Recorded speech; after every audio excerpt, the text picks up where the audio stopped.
இது மகிமை நேரம். இயேசுவின் நிதான நாமத்தினாலே இந்த 2வது நாளுக்காக என் தேவாதி தேவனை ஸ்தோத்தரிக்கின்றேன். நாம் இந்த வாரம் முழுவதுமாக நாம் எப்படியெல்லாம் ஜெபிக்க வேண்டும் என்று சொல்லி நாம் தியானித்து வருகிறோம். முதல் நாளிலே நாம் சோர்ந்து போகாமல் ஜெபிக்க வேண்டும் என்று சொல்கிற ஒரு வேத வாக்கியத்தை குறித்து நாம் தியானித்தோம். இந்த 2வது நாளிலே நம்மை தாழ்த்தி ஜெபிக்க வேண்டும் என்று சொல்லி நாம் தியானிக்க இருக்கின்றோம். 2 நாளாகமும் 7ஆம் அதிகாரம் 14ஆம் வசனம், என் நாமம் தரிக்கப்பட்ட என் ஜனங்கள் தங்களை தாழ்த்தி ஜெபம் பண்ணினால் நான் இந்த தேசத்திற்கு சேமத்தை கொடுப்பேன் என்று சொல்லி அது முழுமையாக அந்த வேத வாக்கியம் கூறுகின்றது. பாருங்க, தாழ்மையான ஜெபத்தை தேவன் அங்கீகரிக்கின்றார். நம்ம தாழ்மையை குறித்து நிறைய வேத வசனங்கள் நம்ம வேதாகமத்தில் உள்ளது, நாம கூட நிறைய விலைகளை வாசித்திருப்போம். இன்றைக்கு இந்த தாழ்மையான ஜெபம் இன்றைக்கு என்னிடத்திலே உங்களிடத்திலே இருக்கிறதா? தாழ்மையான ஜெபம், ஆண்டவர் தாழ்மையான ஜெபத்தை எதிர்பார்க்கின்றார். ஏதோ பல வார்த்தைகளை அடுக்கு மொழிகளால் வசனித்து சொன்னாதான் நிறைய பேர் கேட்பாங்க, நம்முடைய பிரசங்கத்தை நிறைய பேர் கேட்பாங்க, நம்முடைய ஜெபத்தை நிறைய பேர் நாடி வருவாங்க. என்ன இல்ல, ஆண்டவர் விரும்புகின்ற ஒரு ஜெபம் ஒரு தாழ்மையின் ஜெபம். அவனுடைய ஜெபத்திலே ஒரு தாழ்மை இருக்கிறதா என்று சொல்லி ஆண்டவர் சோதித்து அறிந்து கொண்டே இருக்கின்றார். பாருங்க, நம்ம வேதாகமத்துல வாசிக்கிறோம், ஒரு ஆயக்காரனும் ஒரு பரிசேயனும் தேவாலயத்திற்கு சென்று ஜெபிக்க செல்லுகிறார்கள். அப்போ அந்த பரிசேயன் சொல்றான், ஆண்டவரே, நான் இந்த விபச்சாரக்காரனை போல இந்த அநியாயக்காரனை போலவும் அந்த நிக்கிறான அந்த ஆயக்காரனை போலவும் நான் இல்லாததினாலே நான் உண்மை ஸ்தோத்தரிக்கிறேன் என்று சொல்லி சொல்லுகிறான். தனக்குள்ளே ஒரு பெருமை, ஒரு தற்பெருமை இல்லையா? நான் இவனை மாதிரி இல்லை, அவனை மாதிரி இல்லை, அந்த நிக்கிறான்ல ஆயக்காரன் எனக்கு முன்னாடி போய் எனக்கு பின்னாடி நிக்கிறான் இந்த ஆயக்காரன், அவனை மாதிரி நான் இல்லை ஆண்டவரே, அதுக்காக உமக்கு ஸ்தோத்திரம்.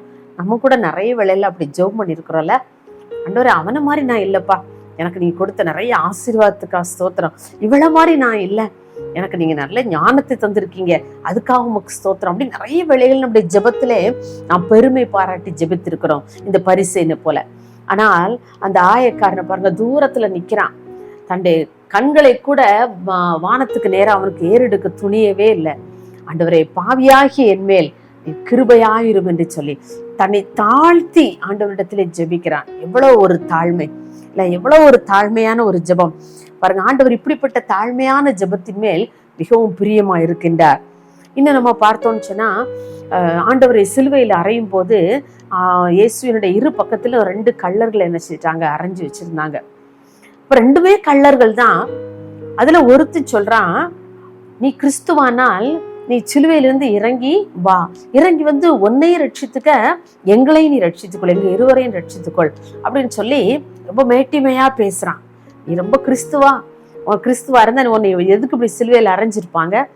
இப்ப உண்மையான கிறிஸ்துன்னு சொன்னா நீ சிலுவையிலிருந்து இறங்கி அதிசயங்களை காட்டு, அற்புதங்களை நடப்பி உன்னை நீனே ரட்சித்துக்கோ, எங்க 2 பேரையும் நீ காப்பாத்திரு, எங்களையும் ரட்சிப்புக்கு ஏதுவாக வழிநடத்துன்னு சொல்லி பேசுறான்.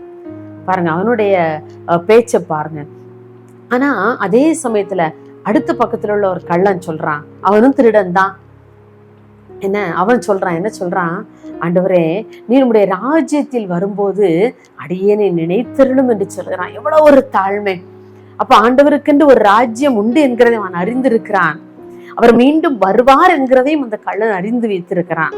அப்பதான் சொல்றார், நீர் வரும்போது ஆண்டவரே உடைய ராஜ்யத்தில் என்னை நினைத்தருளும் என்று சொல்கிறான். பாருங்க, அடியேனை நீங்க நினைத்திருங்க, உங்களுடைய ராஜ்யத்துல வரும்போது என்ன நினைச்சிருங்கப்பான்னு சொல்லி ஒரு தாழ்மையான ஒரு சின்ன விண்ணப்பத்தை ஏறெடுக்கின்றார். அந்த சின்ன விண்ணப்பத்துக்கு ஆண்டவருடைய பதில் என்ன, நீ என்றைக்கு என்னுடனே கூட பரதீசில் இருப்பாய். நான் எங்க போறேன், பரதீசி வாழ்க்கைக்கு நான் கடந்து செல்கிறேன், நீயும் என் கூட இருப்பாப்பா அப்படின்னு சொல்றேன். எவ்வளவு ஒரு அருமையான ஒரு வாழ்க்கையை ஆண்டவர் கொடுக்கின்றார். ஒரு சின்ன ஜெபம், ஒரு தாழ்மையான ஜெபம். ஆண்டவர் இப்படிப்பட்ட ஜெபத்தை தான் மிகவும் விரும்புகின்றார். நம்முடைய வாழ்க்கையில இந்த தாழ்மை இருக்கிறதா? வேதாகமத்தில் வாசிக்கிறோம், மேன்மைக்கு முன்னானது தாழ்மை. நம்முடைய வாழ்க்கையில நாம் மேன்மடைய வேண்டும் என்று சொல்லி நாம் விரும்புகிறோம் அல்லவா? அதற்கு முன்னால உள்ளது என்னது? தாழ்மை. ஆனால் நம்மிடத்தில் இந்த தாழ்மையைத்தான் நாம் அழிந்து கொள்ள முடியாமல் மேட்டிமையாகவே நாம் அநேக வேளையிலே காணப்படுகிறோம். இன்னும் பாருங்க, நம்முடைய வாழ்க்கையை மேன்மடைய வேண்டும் என்று சொன்னால் நாம் தாழ்மையை தரித்து கொள்வது அவசியம். இன்னும் பிலிப்பியர் 2ஆம் அதிகாரம் 8ஆம் வசனத்தில் வாசிக்கிறோம், அவர் மனுஷ ரூபமாய் காணப்பட்டு மரண பரியந்தம், அதாவது சிலுவையின் மரண பரியந்தமும் கீழ்ப்படிந்தவராகி தம்மை தாமே தாழ்த்தினார். பாருங்க, ஒரு இயேசுவானவரே தம்மை தாமே அவர் தாழ்த்துகிறார். நான் ஒன்னும் இல்லை அப்படின்னு தன்னுடைய பிதாவாகிய தேவனுக்கு முன்பதாக அவர் தம்மை தாமே தாழ்த்துகிறார். அப்படி அவர் தாழ்த்திருந்தனாலே அவருக்கு என்ன பலன் கிடைத்தது? பிதாவாகிய தேவன் எல்லாருக்கும் மேலாக, எல்லாவற்றுக்கும் மேலாக அவரை உயர்த்தினார். முழங்கால்கள் யாவும் அவருக்கு முன்பதாக முடங்கும்படி செய்தார் இல்லையா? அப்ப நம்முடைய வாழ்க்கையில நாம் நம்மை தாழ்த்தும் போது ஆண்டவர் நம்முடைய வாழ்க்கையில உயர்த்தவர் வல்லவராயிருக்கின்றார். நாம் அதைத்தான் யாக்கோபு 4ஆம் அதிகாரம் 10ஆம் வசனத்தில் வாசிக்கிறோம். கர்த்தருக்கு முன்பாக தாழ்மைப்படுங்கள், அப்பொழுது அவர் உங்களை உயர்த்துவார். நாம் அவருக்கு முன்பாக நாம் தாழ்மையாய் நடந்து கொள்ளும் பொழுது அவர் நிச்சயமாகவே நம்மை உயர்த்துவார். பிதாவாகிய தேவனுக்கு முன்பதாக இயேசு கிறிஸ்து எவ்வாறு தன்னை தாழ்த்தினாரோ, சிலுவையின் மரண பரியந்தமும் அவர் தன்னை தாழ்த்தினார் என்று சொல்லி வாசிக்கிறோமே. அப்படிப்பட்ட தாழ்மையான சிந்தனை இன்றைக்கு நம்முள் இருக்கிறதா? அவர் அன்றைக்கு இயேசு கிறிஸ்து அப்படி தன்னை தாழ்த்தினதுனாலே அந்த பிதாவாகிய தேவன் எல்லாவற்றுக்கும் மேலாக அவரை உயர்த்தினார். எல்லாருடைய முழங்கால்களும் அவருக்கு முன்பதாக முடங்கும்படி செய்தார். இன்றைக்கும் முழங்கால்கள் யாவும் அவருக்கு முன்பதாக முடங்கி கிடக்கிறது அல்லவா? பாருங்க, அப்படிப்பட்ட ஒரு மேன்மையை, ஒரு மகிமையை அந்த பிதாவாகிய தெய்வம் தன்னுடைய குமாரனுக்கு கொடுத்திருப்பார் சொன்னார். அதே குமாரனாகிய கிறிஸ்து இன்றைக்கு நாம் அவருடைய சமூகத்திற்கு முன்பாக நாம் தாழ்மையோடு நடந்து கொள்ளும் பொழுது அப்படிப்பட்ட கிருபைகளை நமக்கும் தர குமாரனாகிய இயேசு கிறிஸ்து வல்லவராயிருக்கின்றார். இதை நீங்கள் விசுவாசிக்கிறீர்களா? இதை நீங்க விசுவாசிச்சீங்கன்னா உங்களுடைய வாழ்க்கையிலே தாழ்மையை அணிந்து கொள்ளுங்கள். ஆண்டவரே, நீர் உம்முடைய பிதாவுக்கு எப்படி தாழ்மையாக நீ நடந்து கொண்டீரோ, ஆகையினாலே எல்லாவற்றுக்கும் மேலாக பிதாவுமை உயர்த்தி வைத்ததை போல என்னுடைய வாழ்க்கையில நான் என்னுடைய எல்லா பகுதியிலேயும் நான் என்னுடைய தாழ்மையை என்னுடைய ஆடையாக அணிந்து கொள்ள எனக்கு உதவி செய்யுங்க என்று சொல்லி நாம் கேட்கும் பொழுது நிச்சயமாகவே ஆண்டவர் நம்முடைய வாழ்க்கையில நம்மை உயர்த்த வல்லவராய் இருக்கிறார். மேன்மைக்கு முன்னானது தாழ்மை. நாம் இந்த உலகத்திலே மேன்மை உள்ளவர்களாக நாம் வாழ வேண்டும் என்று சொல்லி விரும்புகிறோம்ல, எல்லாருமே விரும்புகிறோம். நான் நல்ல இடத்துல இருக்கணும், நல்ல மேன்மை உள்ளவளாக நான் காணப்பட வேண்டும் என்று சொல்லி விரும்புகிறோம் அல்லவா? அப்படி என்றால் அந்த மேன்மைக்கு முன்னாக நிற்பது என்ன தெரியுமா? தாழ்மை. இந்த தாழ்மையான குணம் என்னில் காணப்பட வேண்டும் என்று சொல்லி ஆண்டவர் விரும்புகின்றார். உங்களில் காணப்பட வேண்டும் என்று சொல்லி ஆண்டவர் விரும்புகின்றார்.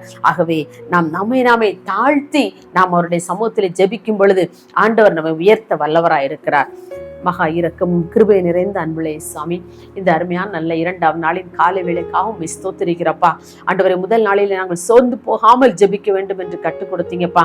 இந்த 2ஆவது நாளிலே தாழ்மையோடு நாங்கள் ஜெபிக்க வேண்டும் என்று சொல்லி எங்களுக்கு கற்றுத் தந்திருக்கிறீங்க சாமி. நீங்க எப்படி தாழ்மையை நடந்து கொண்டீங்களோ அதை போல ஆண்டவரை நாங்களும் எங்களுடைய வாழ்க்கையில் தாழ்மையை தரித்து கொண்டு உமக்கு முன்பதாக தாழ்மை உள்ளவர்களாக காணப்பட கர்த்தர் எங்களுக்கு உதவி செய்யும்படியா ஜெபிக்கிறோம் ஐயா. அப்பா, இதை அறிக்கை உடைய சமூகத்தில் ஜெபிக்கிற ஒவ்வொரு பிள்ளைகளையும் கர்த்தர் ஆண்டவரை நீ மேன்மைப்படுத்தும்படியாய் மகிமைப்படுத்தும்படியாய் ஜெபிக்கிறோம். அப்படியே நீங்க செய்யறதற்காய் நன்றி. இயேசுவின் நாமத்தில் பிதாவே, ஆமென்.